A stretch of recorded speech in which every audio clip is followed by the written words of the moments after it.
अस्सलाम वालेकुम वरहमतुल्लाह। कैसे हैं आप सब? मेरी दुआ है कि अल्लाह ताला के फ़ज़ल से आप जहाँ रहें अल्लाह के अमान में रहें, आमीन। जी, तो जैसा कि आप सब जानते हैं कि रमज़ानुल मुबारक का बाबरकत महीना शुरू होने में एक ही दिन रह गया है। तो यहाँ पर लेके आए हैं आज हम अफ्तार के हवाले से ही कुछ बहुत ही मुख्तलिफ़ से सब्ज़ियों के पकोड़े, जो कि यकीनन आपको बहुत पसंद आएंगे। जी, तो यहाँ पे जो पकोड़े हम बनाने जा रहे हैं वो कुछ तो हम आम से ही बनाएंगे, जिस तरह आम हम रूटीन में बनाते हैं, लेकिन कुछ पकोड़े हम थोड़ा सा डिफरेंट से स्टाइल में बनाएंगे। तो चलें बनाना स्टार्ट करते हैं अपने मज़ेदार से पकोड़ों की रेसिपी को। तो यहाँ पे स्टेप बाय स्टेप हम आपको सारे पकोड़ों की रेसिपी बताते जाएंगे। जी, तो यहाँ पे ले लेंगे बेसन, यह मैदा है, ये हम लेंगे तकरीबन 2 टेबल स्पून। यहाँ पे ये है अजवाइन, तो ये भी हम शामिल कर देंगे। अकॉर्डिंग टू टेस्ट नमक है, ये भी हम शामिल कर देंगे। और यहीं पे अब हम कुटी हुई लाल मिर्च है, ये भी हम शामिल कर देंगे। यहाँ पे इस टाइम पे पिसी हुई लाल मिर्च नहीं शामिल करेंगे हम। और इसी टाइम पे हम अपने मज़ेदार से सब्ज़ियों के पकौड़ों में ये है सूखा धनिया, ये भी हम शामिल कर देंगे। इससे टेस्ट बहुत अच्छा आने वाला है हमारे पकौड़ों में। और यहीं पे हम यहाँ पे ये चाट मसाला है, ये भी हम शामिल कर देंगे। चुटकी बेकिंग सोडा शामिल कर देंगे। बेकिंग सोडा को हमने सिर्फ चुटकी ही शामिल करना है। हरा धनिया है, ये भी हम डाल देंगे। यहाँ पर हरा धनिया शामिल करने के बाद अब हम ये है हरी प्याज, जो कि हमने चॉप कर ली थी, ये भी हम शामिल कर देंगे। जी, तो यहाँ पे इस टाइम पे अब हमने सारे मसाले वगैरह शामिल कर दिए हैं बेसन में, और मैदा भी हमने इसमें शामिल किया था तकरीबन 2 टेबल स्पून। अब हम थोड़ा थोड़ा पानी करके इसमें डालते जाएंगे और इसका पेस्ट बना लेंगे। पेस्ट हमने ना बहुत ज़्यादा पतला रखना है और ना बहुत ज़्यादा गाढ़ा।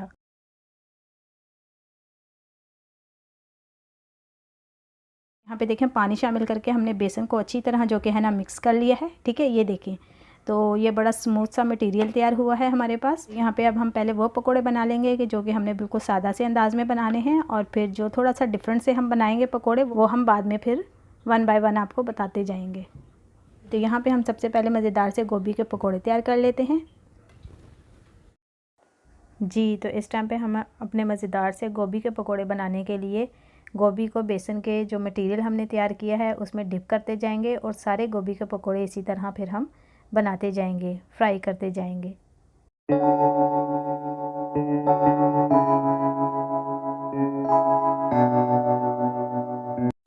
जी, तो इस टाइम पे गोभी के पकोड़े जो कि है ना फ्राई हो चुके हैं। देखें बहुत प्यारा सा कलर भी आ गया है, क्योंकि गोभी नरम होती है इसलिए इनको ज़्यादा टाइम नहीं लगता। तो अब हम इनको जो कि है ना निकाल लेते हैं। इसी टाइम पे अब हम प्याज के पकोड़े बना लेंगे। ये देखें ये प्याज है, ये प्याज जो कि है ना मोटा मोटा कट किया हुआ है, और इसमें जो कि है ना मैंने इसमें ये ब्लैक पेपर के दोनों साइडों पे देखें ये लगा दिया है। ठीक है, तो अब हम जो कि है ना ये प्याज के मज़ेदार से पकोड़े बना लेते हैं। लेकिन इस टाइम पे ना इसमें ना हल्का सा जो कि है ना लीमू भी हम इसके ऊपर छिड़क देंगे। ये देखें थोड़ा सा इसमें खट्टापन सा आएगा प्याज में, तो बहुत ही जो कि है ना ज़बरदस्त सा टेस्ट लगेगा। प्याज के पकोड़े भी हम इसी तरह इसमें इसी मटेरियल में बनाएंगे। जी, तो यहाँ पे प्याज के पकोड़े भी ज़्यादा टाइम नहीं लेंगे फ्राई होने में, क्योंकि प्याज नरम होता है, तो इस वजह से ये जल्दी ही फ्राई हो जाएंगे। तो यहाँ पर अक्सर हम आपको ज़्यादा क्वांटिटी में चीज़ें इस्तेमाल करते नज़र नहीं आते, क्योंकि घर पे ज़्यादा फैमिली मेम्बर नहीं हैं। लेकिन जब आप ये रेसिपी ट्राई करें तो फिर आप अपने हिसाब से या फैमिली मेम्बर के मुताबिक अपनी सब चीज़ों की क्वांटिटी या मिकदार कहना चाहिए को बढ़ा सकते हैं। तो यहाँ पे देखिए हमारी बातों के दौरान ही प्याज के पकोड़े हो चुके हैं फ्राई। तो अब हम इनको भी निकाल लेते हैं। तो यहाँ पे अब हम बंद गोभी और आलू के पकोड़े बना लेते हैं बेसन के उसी मटेरियल में मिक्स करके।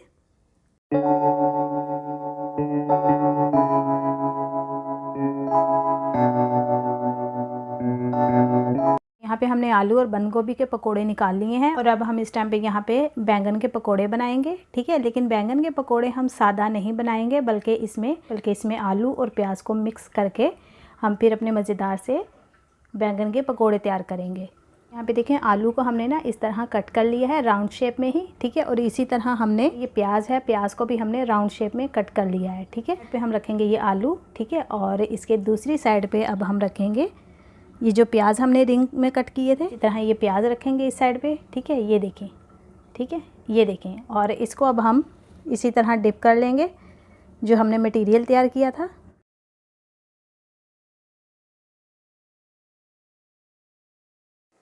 जी, तो यहाँ पे जब तक हमारे बैंगन के पकोड़े तैयार होते हैं एक डिफरेंट से स्टाइल में, तो दूसरी साइड पे हम अपने सब्जियों के पकोड़े तैयार कर लेते हैं, यानी कि मिक्स सब्जियों के पकोड़े, जिसको कि हम स्प्रिंग पकोड़े का नाम भी दे सकते हैं।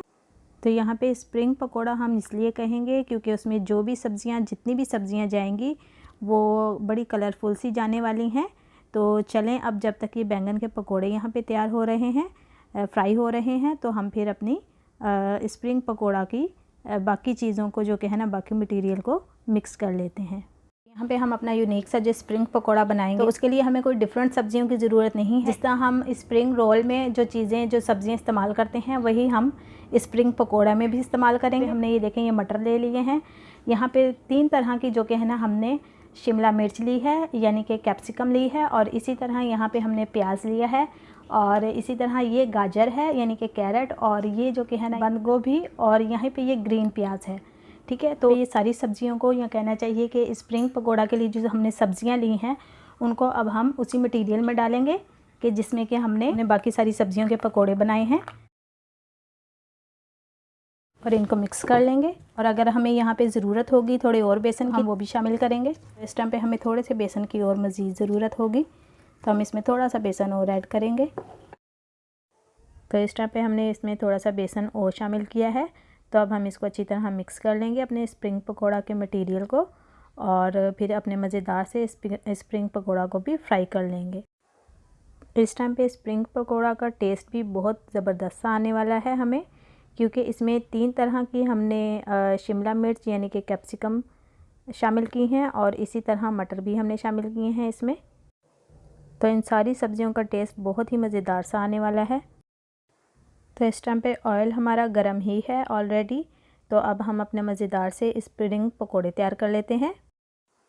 तो इस टाइम पे हमारे स्प्रिंग पकोड़ा जो कि है ना, बहुत ही कलरफुल से हमें नज़र आ रहे हैं।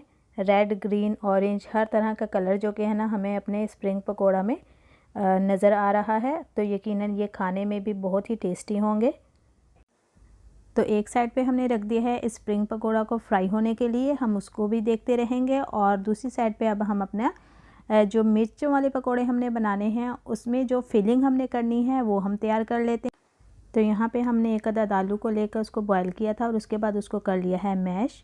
और अब इसमें वो तमाम मसाले शामिल कर देते हैं जो कि हमारे मिर्चों के पकोड़ों को मज़ेदार और चटपटा सा बनाएंगे। तो यहाँ पे इस टाइम पे हमने ये इमली को भिगो दिया था बहुत थोड़े से कम से पानी में, और इसका हम सिर्फ पल्प लेंगे, और ये भी जो कि है ना बहुत गाढ़ा सा होना चाहिए। तो इसके बाद जो कि है ना, हम इसमें कुटी लाल मिर्च शामिल कर देंगे। आप चाहें तो पिसी लाल मिर्च भी शामिल कर सकते हैं। यहीं पर अब हम इसमें ये सूखा कुटा धनिया है, ये हम शामिल कर देंगे। यहीं पर हम ये चाट मसाला है, ये भी हम शामिल कर देंगे। इमली के साथ ये सारे मसाले जो भी आलू के इंग्रेडिएंट्स में गए हैं, वो हमारे मिर्चों के पकोड़ों को बहुत ही मज़ेदार सा टेस्ट देंगे। और यहीं पे हम अकॉर्डिंग टू टेस्ट नमक भी शामिल कर देंगे। यहाँ पे थोड़ा सा ये हरा सा धनिया है, ये भी हम इसको कट करके इसमें शामिल कर देंगे।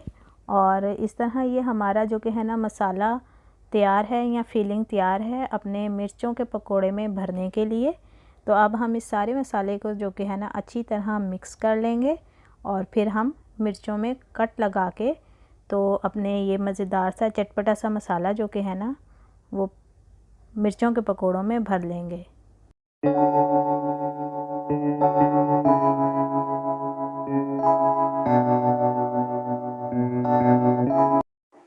जी, तो यहाँ पे देखें अल्हम्दुलिल्लाह हमारे हर तरह की सब्जियों के पकोड़े बिल्कुल रेडी और तैयार हैं। तो यहाँ पे जो स्प्रिंग पकोड़ा हमने बनाया है वो बहुत ही जो कि है ना कलरफुल सा आपको नज़र आ रहा है। तो ये यकीनन खाने में भी बहुत ही टेस्टी होगा। और यहीं पे जो हमने मिर्च पकोड़ा में आलू की फिलिंग की है चटपटी सी, वो भी यकीनन आपको बहुत ही मज़ेदार सा टेस्ट देने वाली है। तो आप इफ्तार टाइम में इन सारे ही मज़ेदार से सब्जियों के पकोड़ों को ज़रूर ट्राई कीजिएगा। और यहाँ पे देखें एक हम जो कि है ना मिर्च का पकोड़ा तोड़ के देखते हैं। तो ये देखें, बहुत ही ज़बरदस्त, और ये खाने में भी यकीनन बहुत ही चटपटा सा लगेगा आपको। तो आप भी मेरी इन तमाम सब्जियों के पकोड़ों की रेसिपी को ज़रूर ट्राई कीजिएगा, और नए देखने वाले मेरे इस चैनल को सब्सक्राइब करना मत भूलें, और बेल आइकन का बटन ज़रूर प्रेस कीजिएगा ताकि मेरी आने वाली हर नई रेसिपी और किचन के हवाले से टिप आपको बआसानी मिल सके। अब मैं इजाज़त चाहूँगी आज की बहुत ही मज़ेदार सी और चटपटी सी मुख्तलिफ़ पकौड़ों की रेसिपी के साथ। अल्लाह हाफ़िज़।